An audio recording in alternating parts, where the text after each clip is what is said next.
the first, thank you. The first of a series of 5 webinars on educational equity for youth and children in care. My name is Dawn Sutherland, and I'll be the moderator for this evening. We have 2 speakers tonight, Dr. Kathryn Levine and Dr. Kelly Gallagher-Mackay. We're looking forward to hearing each speaker share some insights and then opening up questions for some discussion.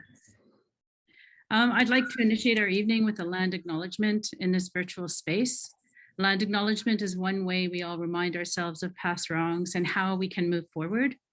With this in mind, I'd like to acknowledge that we respect the treaties that were made on the territories that are now the campuses of the University of Manitoba. We acknowledge the harms and mistakes that were made in the past on the original lands of Anishinaabe, Cree, Ojibwe, Dakota, and Dene people, and homeland of the Métis Nation. And we dedicate ourselves to move forward in partnership with Indigenous communities in a spirit of self-determination, reconciliation, and collaboration. For those of you from other territories across Canada, I invite you to make your own acknowledgements in the chat section of the webinar, and I'll provide a moment for you to do so. We'll just pause for a second.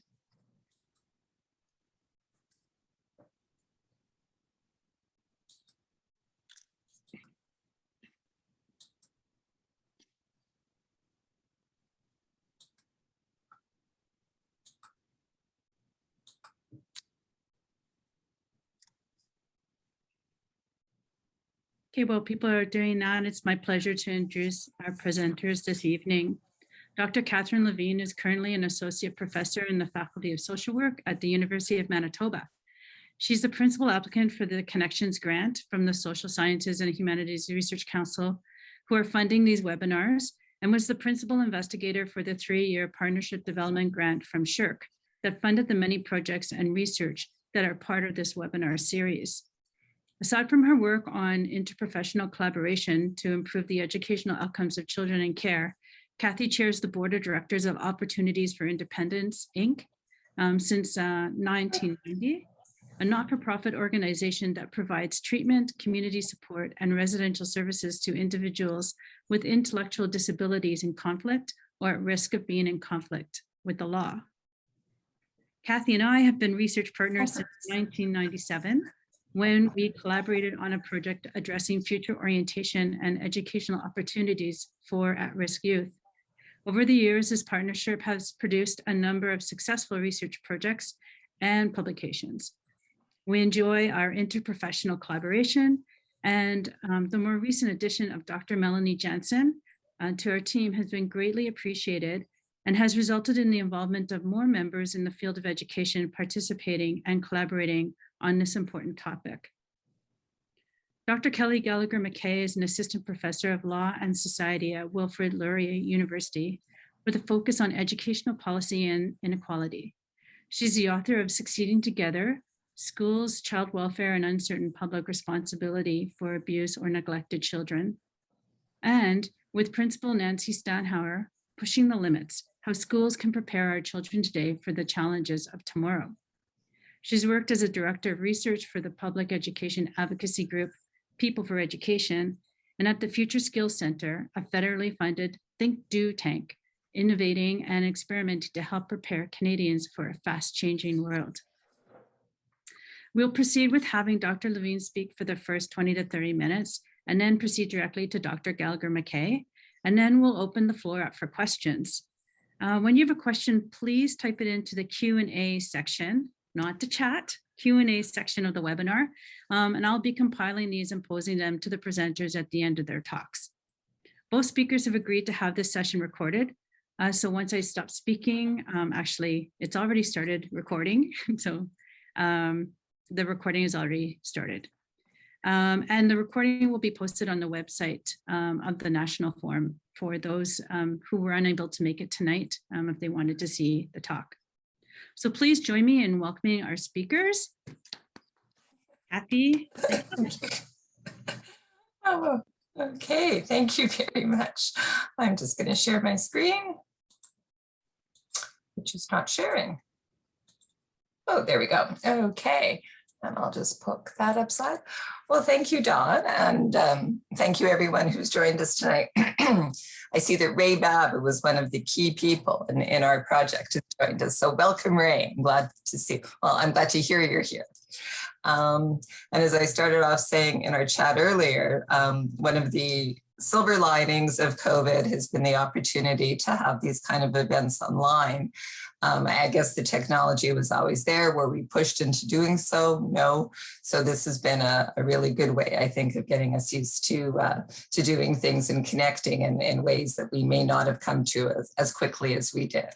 So I think that's a good thing. And I hope tonight, as Dawn said, this is the first of 5, and we will, again, be reminding people of the dates on the website of the upcoming events.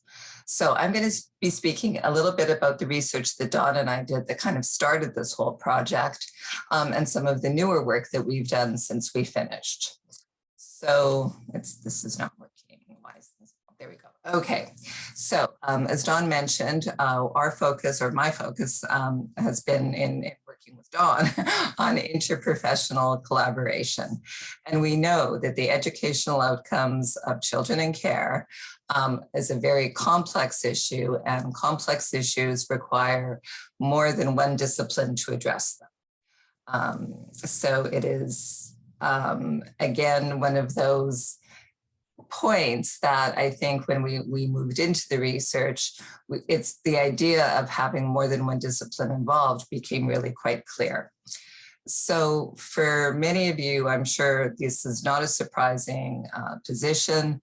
Children in care of the child welfare system are significantly more likely to have very poor educational outcomes. They leave school at earlier and at younger rates. They have very low graduation rates. When in school, their achievement tends to be lower than their peers who are not involved in child welfare. They have reported increases in behavioral problems compared to the general population. And, partially as a function of that, have much lower participation in terms of moving on to post-secondary education. So those findings, particularly in Manitoba, were summarized in a report done by the Manitoba Centre for Health Policy that really took a look at every one of the children and youth in care in a particular year and ran the numbers to see exactly what the outcomes did. They cross-referenced Manitoba education data with child welfare data to have possibly the most accurate understanding of where kids were at. And unfortunately, again, we know that the number of children in care, particularly in the prairie provinces, we have very high rates of children in care. In Manitoba, we have 27 separate CFS agencies under 4 child welfare authorities. As of 2020, the numbers have gone down from 2019, but nonetheless, we still have about 9,800 children in care. And of the children in care, approximately 90% are Indigenous. And again, that's always for lots of different reasons. For federally funded kids, in terms of accessing funding, they need to be in care of the system. So this is not always simply because of abuse or neglect situations. There's lots of reasons, but nonetheless, we do end up with these kind of numbers. And currently, and again, this is trying to piece together the data from lots of different provinces. But we have about 55,000 kids in care, ranging from 111 to PEI to, again, Ontario with about 12,000. Unfortunately, they don't break down their populations in terms of Indigenous. So I wasn't able to get that information, but if we take the numbers as generally being around that amount, we have about 55,000 kids in care. So if those basic percentages that Marnie Brownell came up with in her report, that only about 33% of kids will graduate, that means from this current group, 16,000 likely will graduate and nearly 40,000 will not. And when we think of that cumulatively, that is an amazing amount of lost opportunity and lost potential that we are losing out on by not supporting these kids in different ways. And again, not surprisingly, and Kelly's right. We were speaking earlier, there's been a great deal more research done on this and more work done on this to try and figure out the reasons for why these numbers are so high.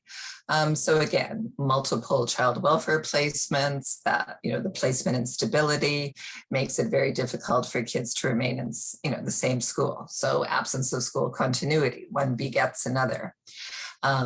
There's been lots of research done on the fact that kids are not really expected. Some kids feel they are not expected to do well in terms of their academics. They don't feel connected to schools because they don't spend a lot of time there or haven't had a history with that school. Dawn and I determined that, in fact, there's very little post-secondary prep directed towards kids in care. Again, by virtue of being in care, there's less family involvement. And again, that translates into less connections with school. Clearly, lack of cultural supports within school systems has been found to be a reason. And the longer one is in child welfare, the higher the decline. So within a 3-year period, kids who have started in come into the system with fairly good grades in about 3 years, there are about noticeable declines. So these are all problematic, and we tried in various ways to kind of get around this in a way that can be meaningful. So when we think about, how are solutions constructed, what can we do about this? Being a social worker, I always look at that ecological kind of framework. And Dawn has embraced this framework with me. So we look at individual, that micro level, the family school level, the policy level, sort of the global societal level, and of particular relevance, in today's time is that moment in time. So at that very broad sort of moment in time, we are concerned that, in fact, the impact of COVID is that kids, who have had to shift to remote are likely going to exacerbate in terms of their absenteeism. And we do have, very current data from one of the school divisions in Winnipeg that talks about, 400 kids pretty much every year disappear or stop attending class at some point, which again, remote learning clearly exacerbated last year. So COVID has had a huge impact on this population. But when we start to look at, okay, how do we move towards solutions?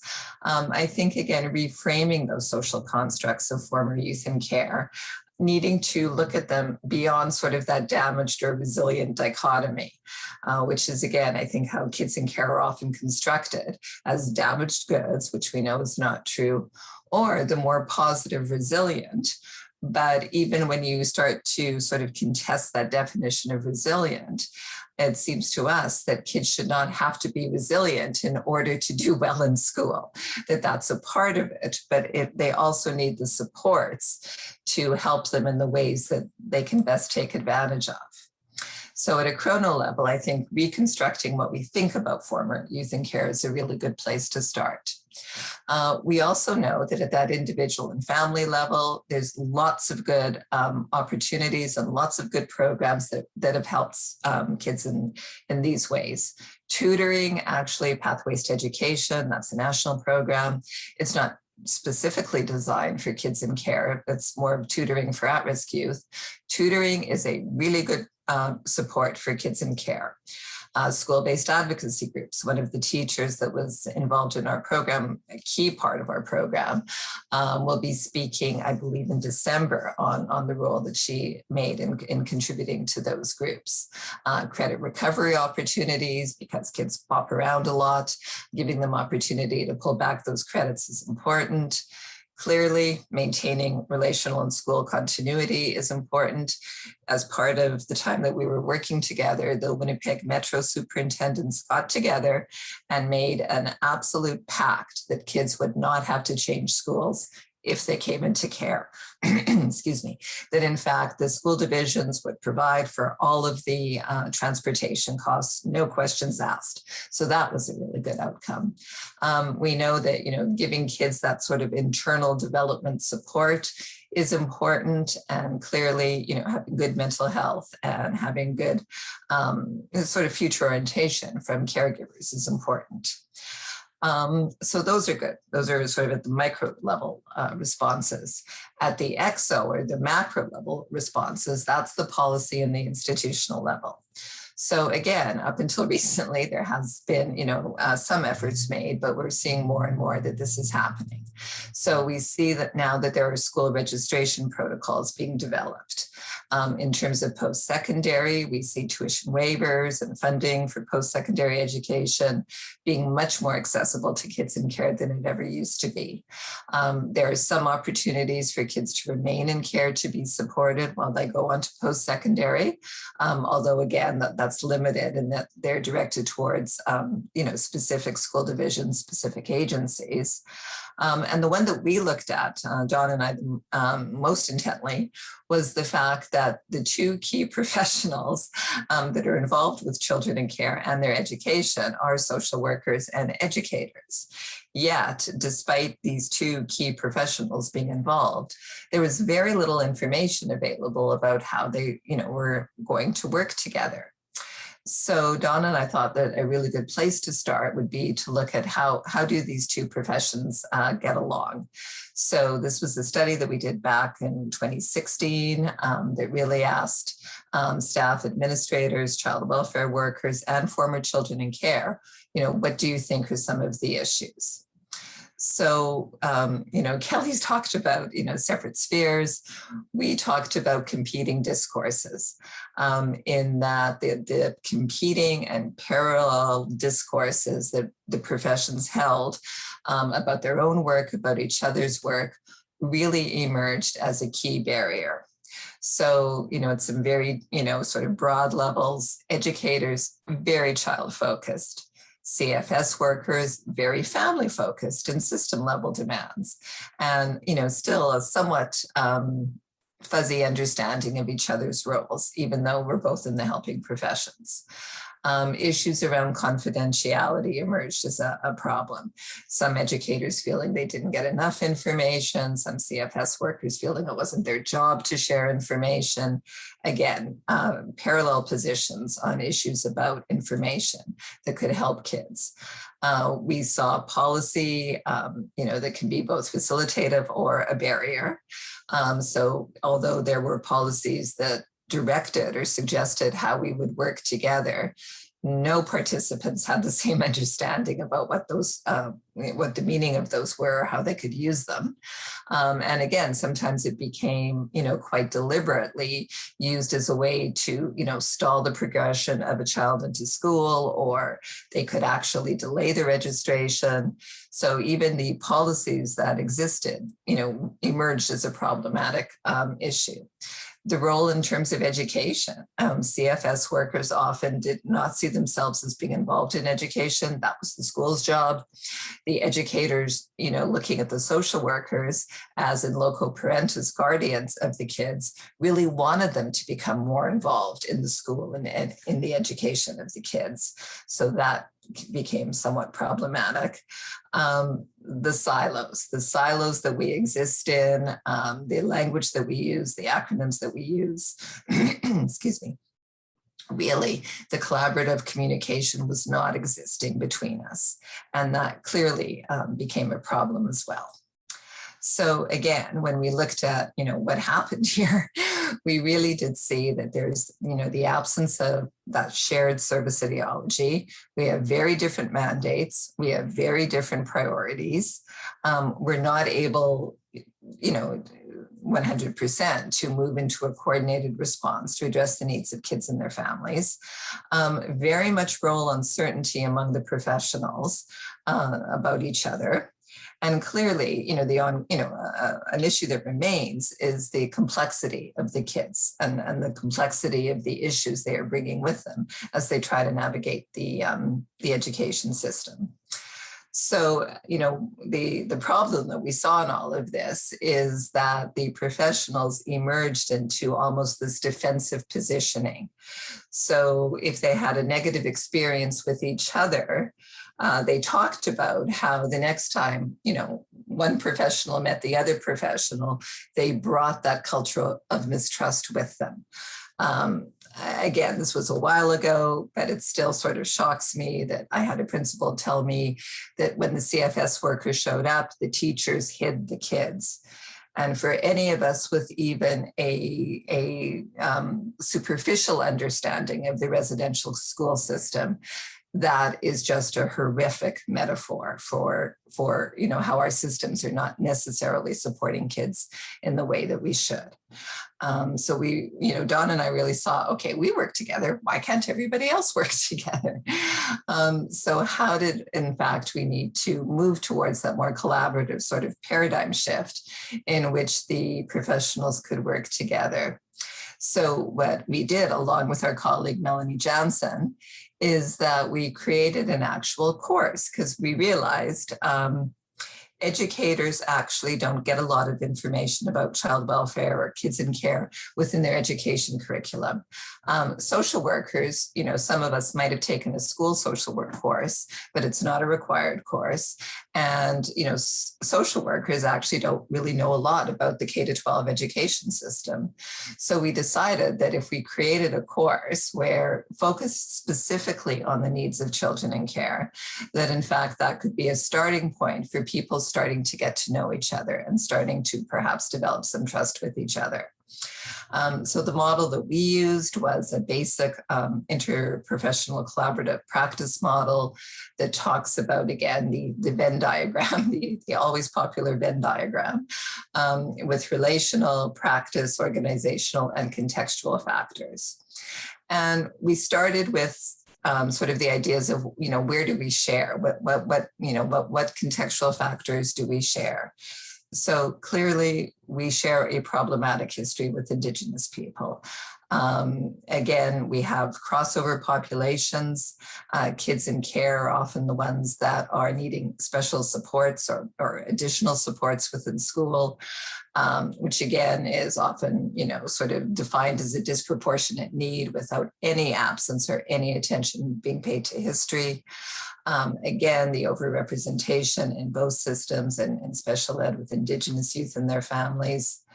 The economics of things, both systems are, always subject to economic constraints.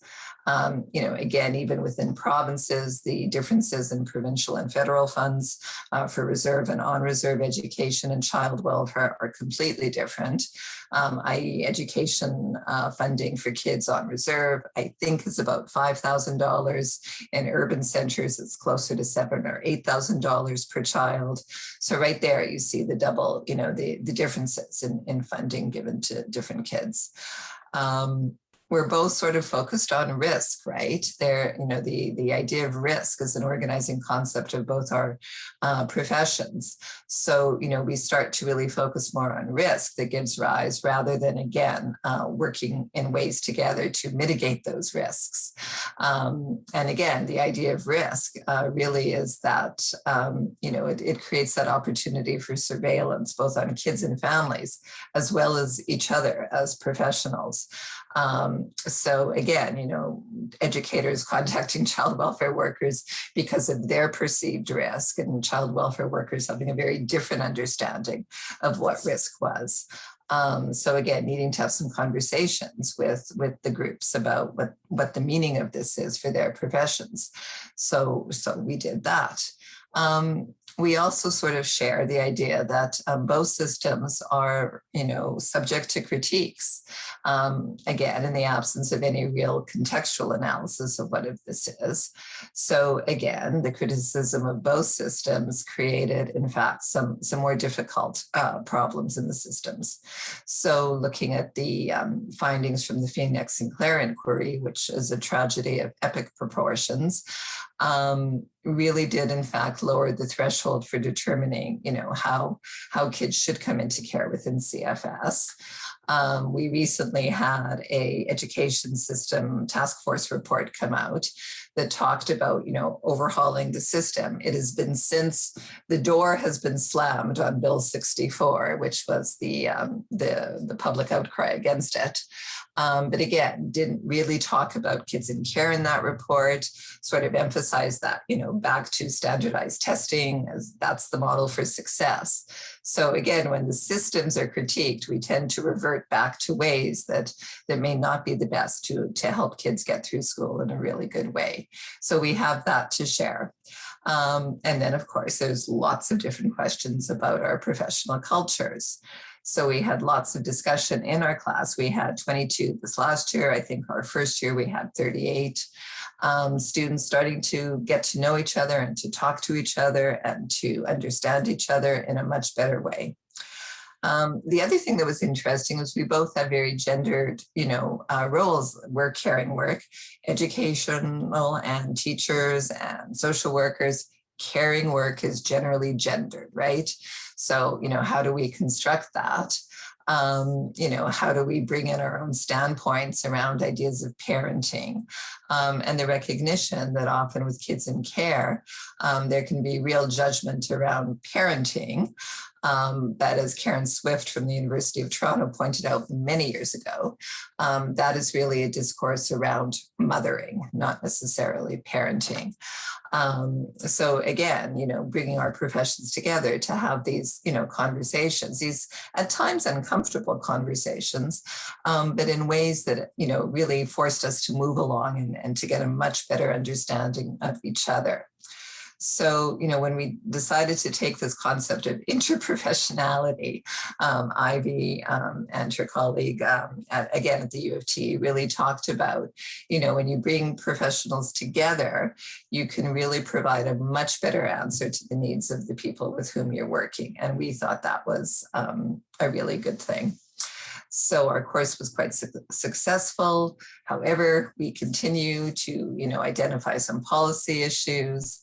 Our call to action really at this point is that we cannot afford anymore to allow an educational inequality to continue, because it truly is marginalizing the most vulnerable students. And 40,000 kids a year, really, this is not a small group that we're talking about. This is a large group. And I think we really need to push ourselves to work together and figure out how we can help them in better ways. So that, in fact, is our call to action, not only for the work that we've been doing, but I hope the work that will come out of this forum and these discussions. So thank you. I probably went over, but I will stop sharing now. Oh, I did okay in time. Good. Okay. Thank you very much, Kathy. If you have questions, just put them in the Q&A, but we're going to move on to Kelly and then have the questions all at the end. So, but go ahead and type your questions in, and then, and we'll get Kelly to start her presentation. Hi, and thank you so much for inviting me to be part of this really exciting event and the formation of this really exciting and I believe very necessary network. It's wonderful to see the kind of ambition for a national dialogue around these critical issues and the deep commitment to interprofessional communication and work with families to support the very vulnerable children. So I'm really delighted that this session is called Succeeding Together. I called my book that, and there's a picture of the cover. It is available still from University of Toronto Press. And if you want a longer version of the pieces I'm going to highlight today, I highly recommend that if you're interested enough in coming to this, you are my dream audience. So many thanks to both Dawn and Kathryn and Huang for all you've done to allow me to join you here today. So I'm going to focus, let's just see if I can get things moving. I've got exciting things there. My Twitter, if you happen to be that kind of a person, is @Gallagher-Mackay. And if you want to talk about this for social media purposes, go for it. My central question when I started doing this research about schools and child welfare system and how they work together was how do they work to both together and apart to respond to the needs of abused and neglected children in the educational domain. And I had a particular focus, one which I will argue strongly with, to pay attention not only to the kids who are officially in care, where guardianship is transferred to the child welfare agency, but particularly children who stay at home with their parents, despite us knowing that there are concerns about maltreatment. Why would we care about this? I'm not going to go into the statistics because Kathryn just did. But one of the numbers she didn't talk about was the fact that only 8% of initial investigations ever lead to a change of residence. So actually 92% of the kids who come to the attention of child welfare agencies never go into care. So it's the big majority of the kids in the system. And outcomes for kids facing maltreatment, educational outcomes, are bad for both groups and not much worse for those who are actually in care. And I come to this as an education scholar. The importance of education, it is one of the central determinants of health that we have in our society. It's a key measure for people's capacity to engage in meaningful citizenship, change the world we live in. And of course, it's a prerequisite for both future employment and earnings and overall well-being. So education and well-being are very, very deeply connected. And when we think about children in care thriving and realizing their potential and using those kinds of positive ways of thinking about children, I believe that education is central to the mandate of child protection. So there's various explanations for the bad outcomes. Classic explanations could be classified into 3 different types. So organic explanations, these are damaged children, something wrong with the kids. Deficit explanations, something's wrong with the families or something's wrong with the communities they come from. Or institutional failures, the whole system's broken and there's nothing we can do. My approach was, I would say, kind of to try and take a little bit of an asset-based approach in the way that one hopes that teachers do, and recognize that schools and child welfare are potentially some of the most important resources that can be there for vulnerable children and their families. And I've got a bunch of quotes that I've stuck onto the slides that you can read to keep yourself engaged. I'm not going to read them, but this is one of many, many appreciative comments that I got from the mothers who were in my study, talking about the importance and value of both child welfare and schools for helping their kids. These were not uncritical parents. They all had critiques, but the central value of schools and child welfare was also widely recognized and doesn't necessarily always get a lot of play. My study is a slightly different approach. It was an institutional ethnography, which is a methodology that Dorothy Smith has used quite a lot. I did a lot of interviews, but my goal wasn't to try and understand what happened in a particular case, as much as to use the accounts that I gathered to look at the system as a whole. And that reflects my background, which is actually, I'm more of I was legally trained, and I'm totally a system and policy thinker. So I talked to a total of 58 people, including mothers, social workers, and educators. And my initial design was to do linked interviews and kind of inquest style unraveling of what happened in particular cases. But there were lots of challenges with that. Even when the mothers had given consent, not all the professionals wanted to talk about particular cases. So I wound up with more disparate interviews and lots of system level players as well as frontline workers, but tried to put the frontline in the center of my inquiry. And I had a theoretical frame that drew heavily on legal theory. particularly feminist legal theory as articulated by Martha Feynman. How do we articulate what it would look like to have collective responsibility for dependency, which she sees as being really about support being available, public support being available from various sources to meet the needs of caregivers without forcing them to give up on their rights to intimate decision-making in their own life.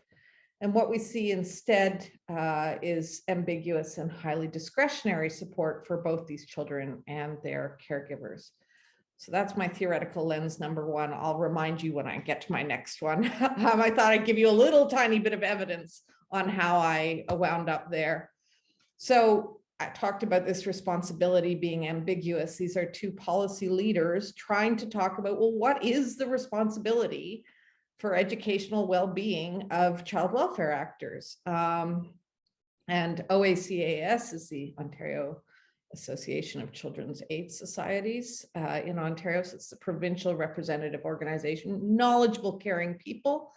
What do we hear? That they're not in the game of maximizing potential. It's just safety that fuels the work, especially for kids in care or kids who aren't in care, but kids in the community. That in fact, they're concerned that parents might not want them to get involved and poke around with educational issues, because does that mean endless supervision? That there might be real reasons that they shouldn't take responsibility. But similarly, we also heard an awful lot about resource shortages and the kind of triaging that under-resourced child welfare agencies, the safety first approach, so that supports for kids in the community were mostly not available. Tutoring, not available to kids in the community. Advocacy, not as common. And here we used to have a provincial advocate for children and youth. We don't any longer. Our current government took it apart. And he couldn't say what kids who were receiving services from child welfare but not in care, what actually their the obligation of child welfare was to them at all in general, let alone in the context of education. He's like, well, maybe rights of the child, but he never had ever done any inquiries with all of his power into the situations of kids receiving services but staying at home. So real ambiguity about what that responsibility is. And alongside that ambiguity, what we get is discretion, right? The power of the frontline worker to make decisions about whether to get involved. And this is a comment from a supervisor, but I heard lots of variations on this. You know, sometimes people are going to do the right thing if there's a really good relationship with the family, which seems like a lot to hope for. Sometimes there is, we all know that, but not always.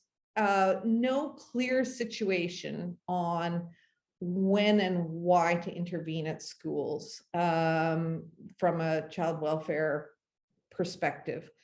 And that's sitting right alongside the fact that they know that intervention is often required, right? So that's a discretionary, up to the worker to decide whether they're going to get involved. Responsibility is also highly personalized. It's not the responsibility of the school system, it's the responsibility of individuals within the school system. And there you heard a lot of heroic narratives as well. And I think this really links to what Kathryn was saying about the kind of caring responsibility. And I talk about that a lot in my book. So this is, you know, we have a family service worker saying, well, it's not schools that make a difference, it's teachers. It's up to schools whether they're going to throw a good teacher in front of the kid or not, right? And it's true, there's absolutely no support that's provided to teachers to recognize the work of caring.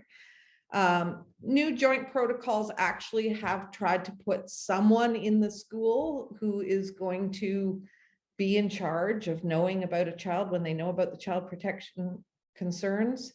So that's a big step forward, I think, because mostly schools don't have any particular mechanism of, you know, making sure that the warmer, fuzzier teacher is working with the kids, or knowing that this teacher isn't warm and fuzzy at all.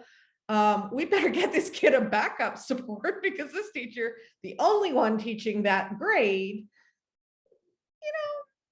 we actually know this isn't the most caring individual. We better make sure that kid gets a support system. That would be taking institutional responsibility. Instead, it's kind of luck of the draw.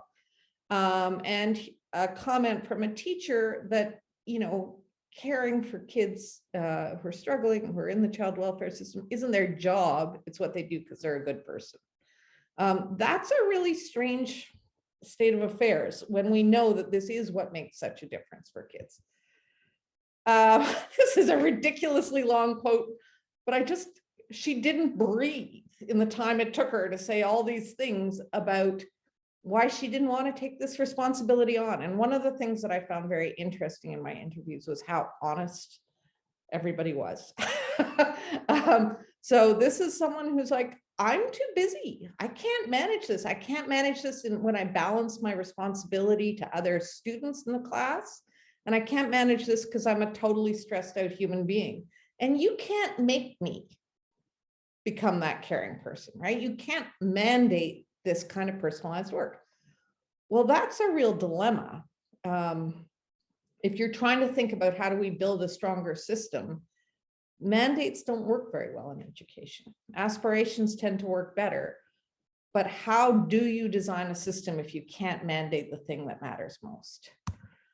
Okay, I told you there was 2 theoretical concerns. So one is like, how do we try and realize this vision of collective responsibility for dependency? The other theoretical concern is, how do we manage what an English legal scholar named Bovens talks about as the problem of many hands?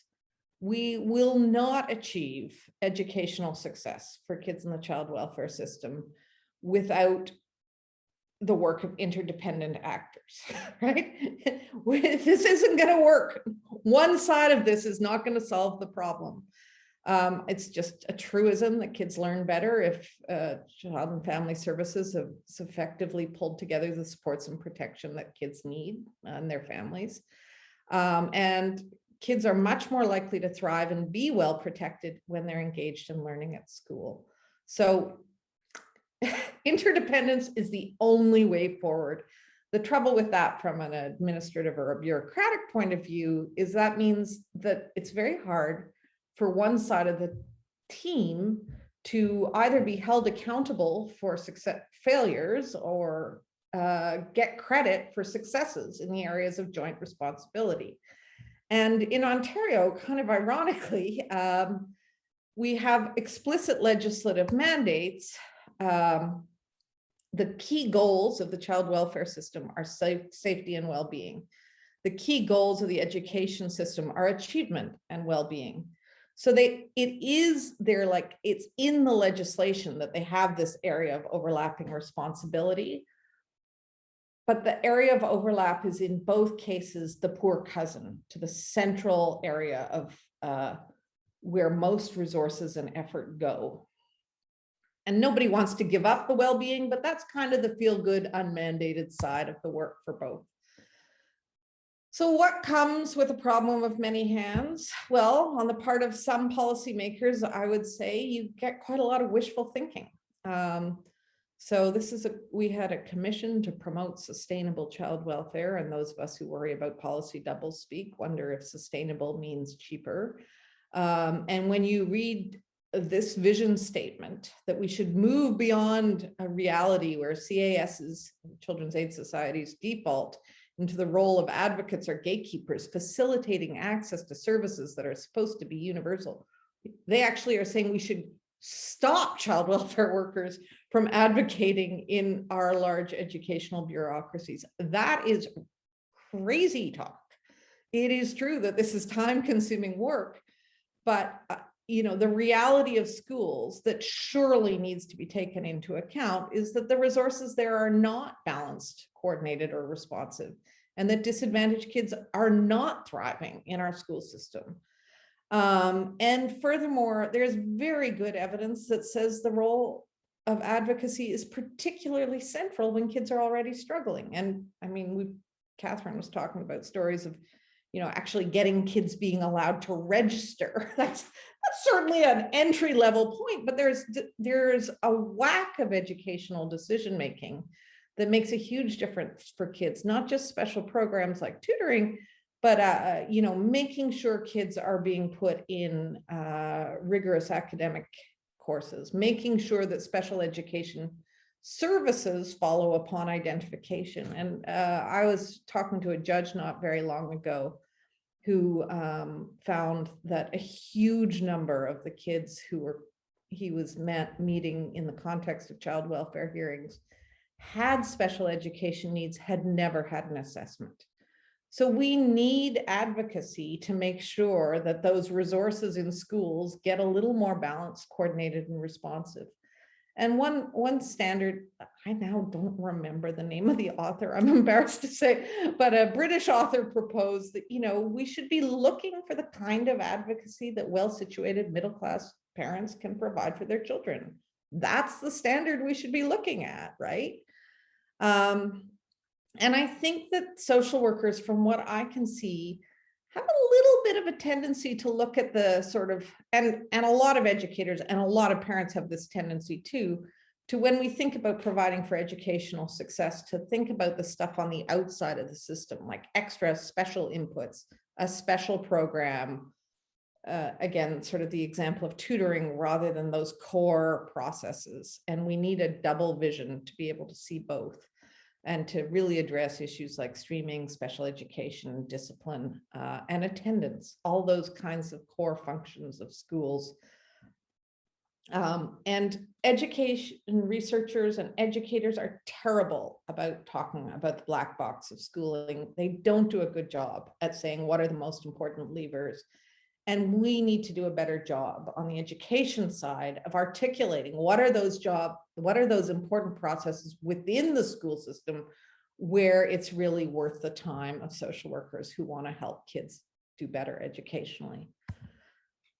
Another example of where we need advocacy from the outside, and particularly from the child welfare side, here's an extraordinary racist quote, one of many I heard from teachers who talked all about their strong perceptions of cultural deficiency and stereotypes about kids being more likely to be abused by parents from particular cultures. We know there's lots of data that says actually those are precisely stereotypes. That's not true. In fact, abuse levels are lowest in Indigenous communities of all the ethnic groups. But teachers have these stereotypes. And if you think about it, when you look at the reporting, we know that professional reporters very disproportionately report racialized and Indigenous kids. So the failure to advocate and educate educators about those stereotypes, to challenge them, actually contributes to one of the core problems of the child protection system, which is overrepresentation of racialized groups, right? The reporting pipeline is skewed by the ignorance of the reporters, or ignorance is a kind word perhaps, but perceptions of the reporters. So we need to see that advocacy. We need to see the pushing of the limits. Another problem that goes with the problem of many hands is challenges around information sharing. And I will say that across all my interviews, I think there's a typo there. The value of shared information is recognized, and collaboration is highly recognized by both groups in principle. So, there is no question educators are very familiar with their duty to report. They have very explicit responsibilities and protocols. They're extensively trained on that statutory duty. There's in Ontario, at least, there's actually a fine for professionals who fail to report. And that's an example of a teacher who, she's like, it's fabulous. We report and then someone gets to deal with this problem we're facing. Similarly, social workers are very enthusiastic about the importance of bringing collaterals to the table. And educators, they will describe as the key collateral centralize on the ground the 360 view of the child and the family, the point of regular contact for kids.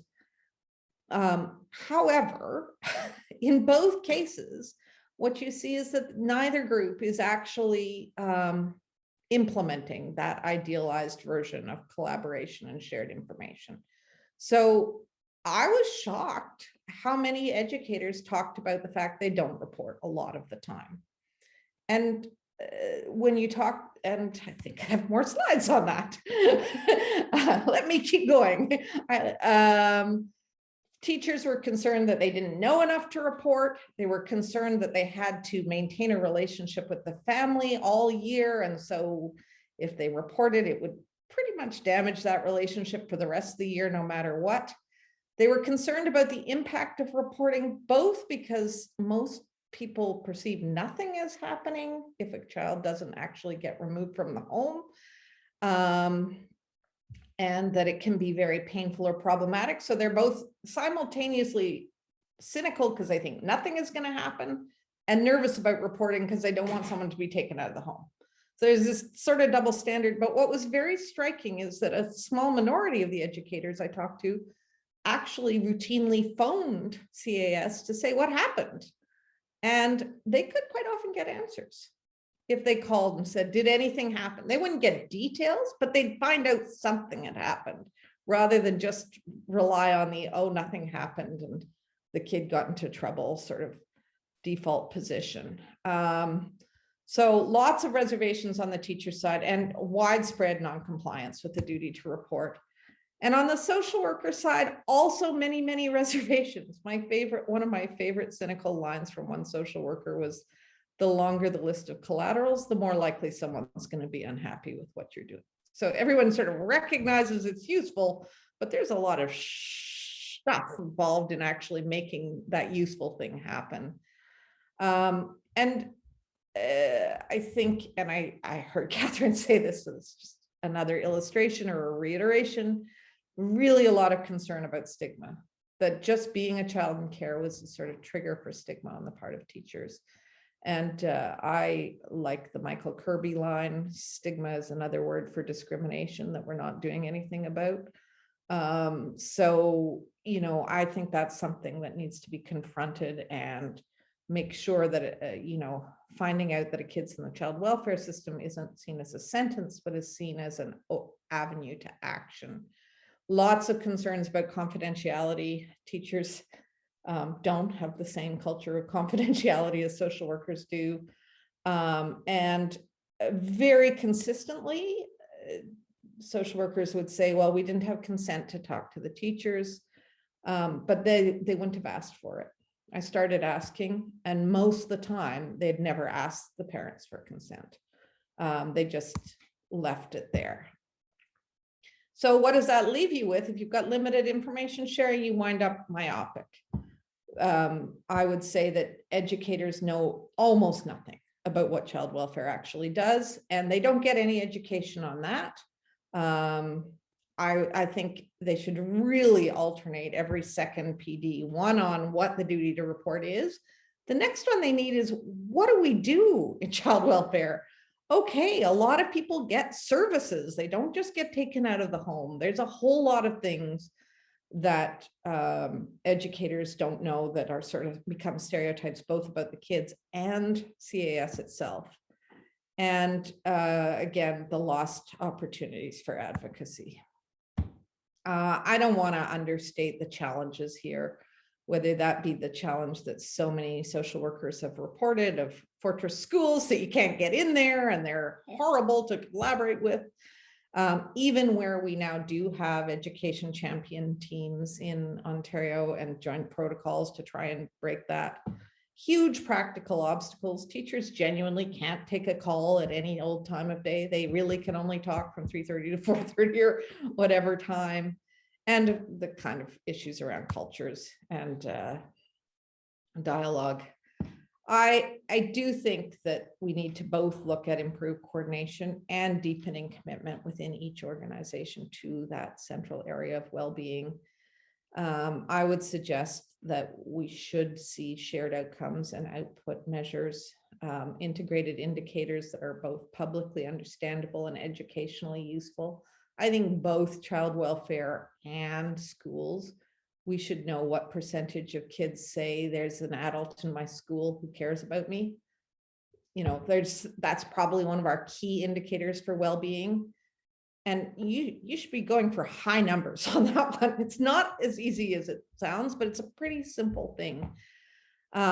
We need well-being measures alongside achievement and social safety. And I mean, Manitoba is so far ahead of Ontario in terms of integrated data. I'm not going to give any advice to Manitoba, except that could you please come and teach our children's services sector something about how to integrate your data. Marnie Brownell's stuff's the best in the country by a long shot. More interactions, more routine interactions to build greater trust, I think needs to be built in. So FSWs should have to justify not having sought consent to talk to educators. Educators should routinely expect to follow up with at least some general questions about what happened after I made the big call. A more extreme version would look at the Every Child Matters model, where there's actually a right to reciprocal sharing of information across the bureaucracies. And both sides need to work towards better understandings of key points in each other's systems. They're two black boxes, so it's very hard to work together. I'm going to stop there, but I'm happy to answer questions, and I'm happy to stay in touch. Well, thank you very much, Dr. Gallagher-Mackay. That was very informative and really nice. And Kathy, thank you so much. Those talks are so nicely interrelated and combined. We overlap. You know, really got us thinking about sort of the idea of interprofessional collaboration and really how you know, those big steps that we need to take in order to try and figure out how to work together as you know, child welfare and educators and a system for these kids. So I see that there's 2 questions. I'll let people, you know, if they have more questions, please type them in. And I do see someone has their hand up as well. So if you have your hand up and you want to type in a question to the Q&A, please go ahead. And I'll ask the questions that are there, and then maybe we can start the discussion going a bit. So the first question in the Q&A is, was this training course, so this was to Kathy, was this a training course you designed for in-service teachers or social workers, or for those in trainings like for pre-service teachers? Oh, okay. Well, the course itself was an elective in both education for post-bac and masters, and in social work, it was for the master's group. So we had, again, it was a 3-credit elective that ran in the spring, you know, when teachers were more available and the master students were available. So it wasn't a course for sort of PD, but it was a course for credit in both the, you know, education and social work graduate programs. And, you know, again, the part of the intention was exactly what Kelly, you know, talked about in terms of needing to get this. We need to have many more opportunities to learn about each other and to learn from each other. And, you know, the myth is that we both know what each other are doing, and we both understand each other's roles, and we both understand, you know, the mandates, etc. And of course, you know, Dawn and I, we remember the comments are in our heads. I didn't know that. Wow, never learned that before. And some of the myths and the stereotypes about each other needed to be broken down as well. And we thought, you know, gosh, if we could bring students together, you know, in a really good way and have them have those quite amazing conversations at times. When they went out to practice in the field, they would bring those ideas with them. So it's actually an excellent idea. And I think, we would be happy to develop something in terms of a PD. I think that's a really good idea. The Seven Oaks School Division has done some amazing work. I don't know if Ray is still here. They started a committee that actually addressed this at a professional level. Dawn and I took it to the student level. But that's a really good idea. I hope that helps.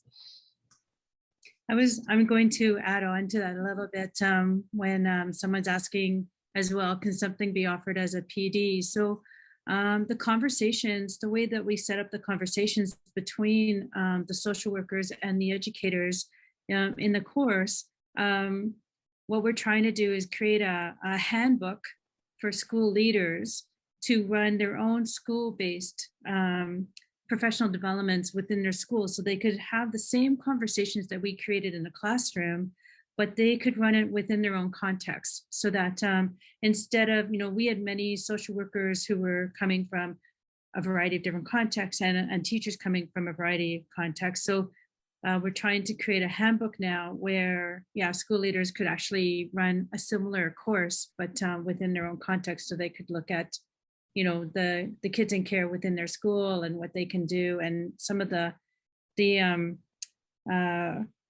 rules and responsibilities that are already laid out, except not necessarily discussed. So looking at the interprofessionality, from within the school. So that is one of the things that we're doing. So okay, so there's another question. Great research and points raised. I'm wondering if there was any ability in the project to connect with community-based organizations. Is that for okay? If it's for us, we did try. We actually had reached out to a number of community supports. One of the tentative community organizations that we reached out to is an organization called Career Trek that we'd worked with before, who actually, in working with them, we had designed sort of a career exploration program specifically for children in care. We had presented that to the executive director of one of the large child welfare agencies, and then the pandemic hit. So we are going back to that now and hoping that we can start to do that.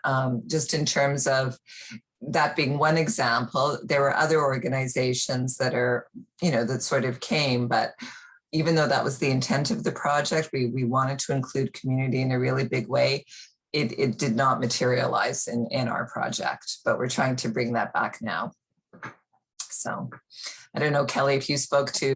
And in my research study, among the 58 people I spoke to 3 different people from community-based agencies that weren't specialist child welfare agencies.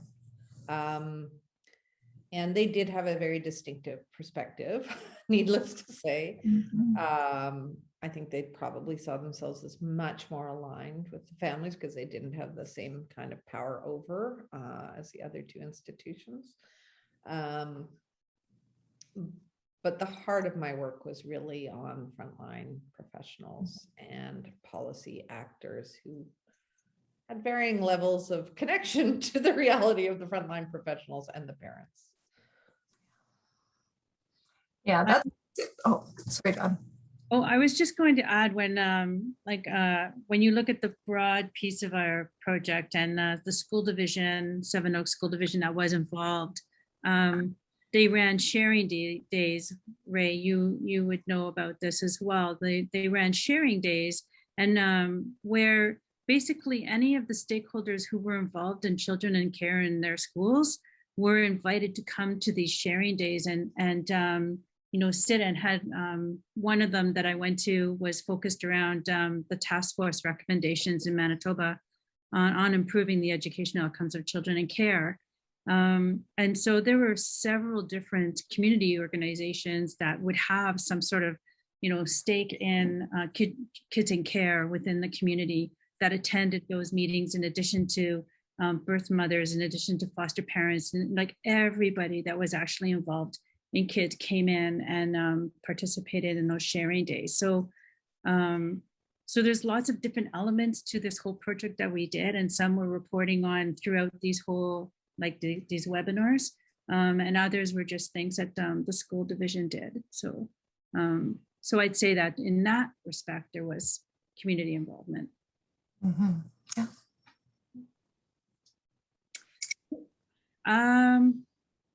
There's one here. I'm going to ask, okay, I was interested in the comment that social workers avoided going into schools as they didn't want to out the kids as being in care.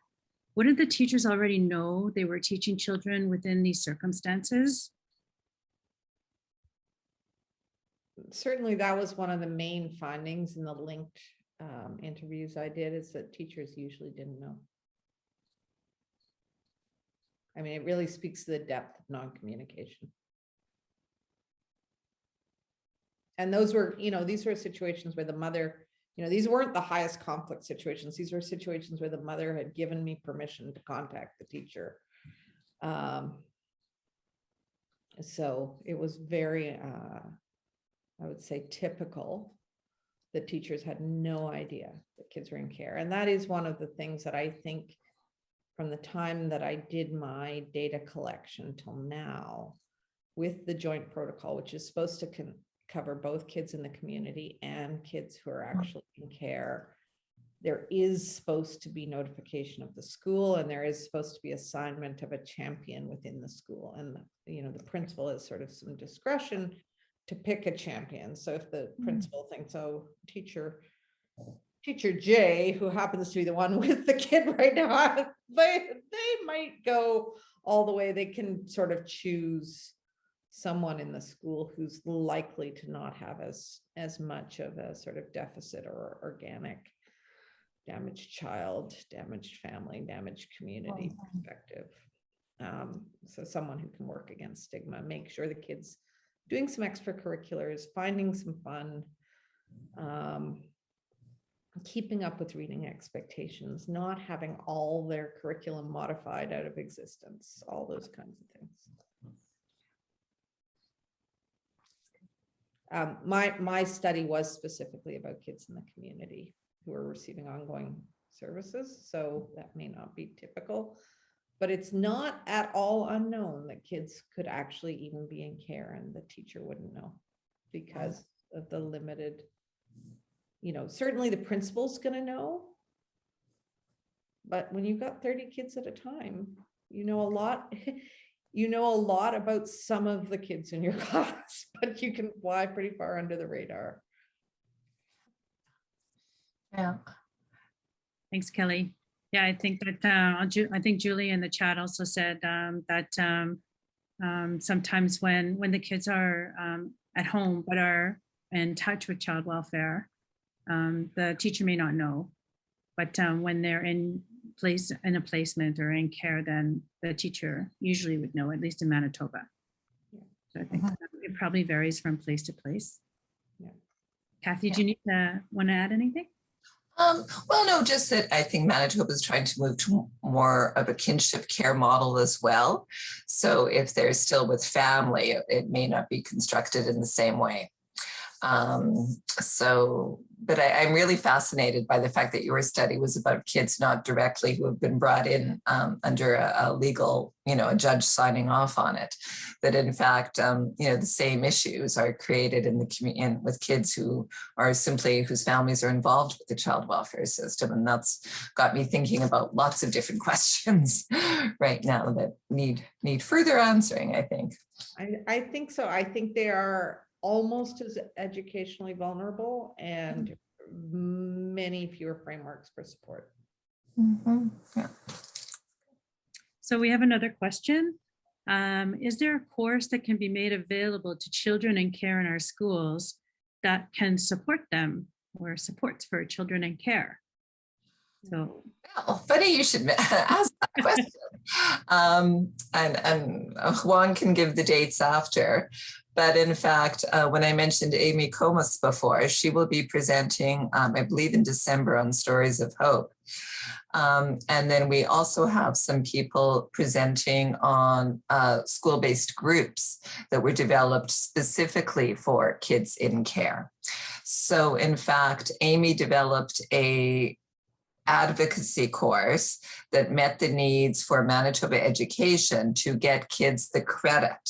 So it is a self-advocacy course for children in care. They receive a credit for it, and the content really focuses on kids identifying their rights. And the first iteration of the course focused a great deal on helping kids learn about their rights, within the mental health system, their rights within the legal system, their rights, to access housing. We had lots of guest speakers come in, and I will say, in terms of community, the community organizations were thrilled to come and speak specifically to this group of kids. So that's been very successful. And I think Amy's continuing to run the course, and Manitoba Education has a sign that it is a valuable, real credit-based course. The other way that some of that material is, or some of those connections have been formed, is through teachers and school social workers working together to hold after-school groups or lunchtime groups that bring specifically kids in care. Some schools have allowed allies to come in as well. And it's not a therapy group. It's not a, tutoring session. It is just a chance for kids to get, together and share some experiences and not feel different in their school. And I think part of the point of those school-based groups is, if we have 10,000 children nearly in care in Manitoba, this is not an unusual situation for a kid to be in care. It's fascinating that, with that larger group, the stigma still continues. So it was really a way to destigmatize. And I think the teachers and social workers in the school are really trying to normalize that not everybody lives with their birth parents. That's okay. So really, again, expanding that idea of what's normal, expanding that idea of, family, and really trying to extend those conversations. So that's been another way that kids have been able to connect around this stuff. So I don't know if that helped or. Yep. So the answer is, in short, that there was a course created. Amy is going to talk about it in December. And so please come to that webinar to learn about that course, because there were lots of pretty amazing elements to it. And hopefully that course can be offered not just in one school division, but around the country, perhaps. If we have some examples, already in existence, maybe we can share them, and other jurisdictions can create courses that help kids in care advocate for themselves. These were grade 11, 12 kids, so they needed to learn how to advocate themselves in various different situations, as they transition out of high school. So that's just a little teaser for the presentation in December. What we can do is we can post the curriculum on our website. So on the National Equity, the National Forum website, we'll post the curriculum for that course. So here's one last big question I think that we can end off the evening with, which is there's been several recognitions that educational success is about more than just educational attainment. So how are you all conceptualizing success more holistically? That's a really good question, Kelly. Well, I have a sort of shocking perspective that we really need to care about both, that we don't want to go too far in either direction on the pendulum, that actually it's critically important, and perhaps especially important, that we don't give up on the attainment achievement side for kids where they're perceived as, you might hear sort of struggling a different place on Maslow's hierarchy of needs. So maybe we're just going to wait and later we'll deal with the educational attainment. Because we actually know that, and I guess I'm wearing my Future Skills Center hat here, but it's really hard, and it's only going to get harder for kids to get meaningful, not kids, the future adults to get meaningful work that when they don't have core academic skills, including numeracy and literacy. And I think it's a terrible mistake. I put a lot of work into trying to conceptualize school success broadly. I worked on a terrific project with People for Education called Measuring What Matters that looked at specifically at health, including mental health, citizenship, creativity, and social emotional skills alongside literacy and numeracy. But right at this particular pandemic moment, I think we're at a point where we risk wanting to look away from literacy and numeracy as important outcomes. And they were too important for too long, measured by too few things. But we need to darn well care about whether kids are making it to school, whether kids are graduating, whether once they've graduated, they're going on to college and university. And we need to care about whether they read and can do math, in addition to being creative, good citizens with excellent social emotional skills and all those things. So it's not an either or, but let's not go so holistic that we put down traditional educational success. I've wound up becoming really rabid around that because in the context of COVID in Canada, we don't want to even say the words learning loss. And we have no data on kids' educational attainment conventionally measured. And we have no programs for educational recovery in Canada. And in the countries that are talking about educational loss and producing large-scale data showing what percentage of kids are now 2 years behind, they're getting billions of dollars of investment in kids' greater educational success. So I think we need to boldly be holistic in a way that includes conventional educational attainment. Yeah, and I think, from our work, we would absolutely concur. Speaking to former youth in care, again, about sort of that ableism or racism or however we define it, of low expectations. Kids even saying to me, well, they just expected me to show up. They didn't expect me to do anything. And again, when you create that kind of a context, there is a real tendency for kids to internalize, I guess I can't do anything. Or even if they do get to post-secondary, and it's not about ability, we know that, but it is about preparedness. And if they have funding for one university or college degree, and they end up getting into the post-secondary and they don't feel adequately prepared and they withdraw, is that their one chance, right? So again, I think, we would absolutely concur that success is, all that good mental health and sense of belonging and sense of identity and future orientation and academic success as well, the traditional definitions. So I think we would absolutely concur with that. It's a good way to end. Thank you very much. I think we still have one more question. Like someone asked, they are inviting a guest speaker to lunch and learns to talk to the students. So can you suggest organizational groups to have on their list? Maybe voices. And what are some or other community organizations or organizations to come and talk to students, guest speakers that schools could have for lunch and learns to learn more? So Macy would be a good one, probably. That's our next webinar. So, and I'll announce that once we're done, but Macy would be a good invite, I think. Who else do you think? Anybody? Voices would be excellent. Marie or one of her staff, yes, who's also on the panel next. So this is a very good segue, whoever gave.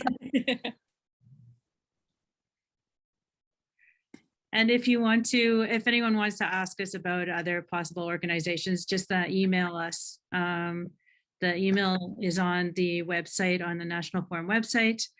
So you can go there and look at any of those emails for Kathy or I, and we can respond.